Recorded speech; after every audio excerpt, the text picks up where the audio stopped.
আমরা অনেকে হালাল ওয়েতে গীবত করি এইভাবে। কিভাবে করে আমি একটু বলি আপনাদের, এইভাবে শুরু করে এইভাবে, কি বলবো ভাই, বললে তো গীবত হয়ে যায়,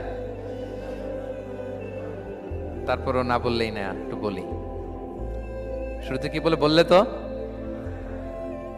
দেখছেন কিভাবে হালাল করে, বললে তো গীবত হয়ে যায়, এইভাবে স্টার্ট করে।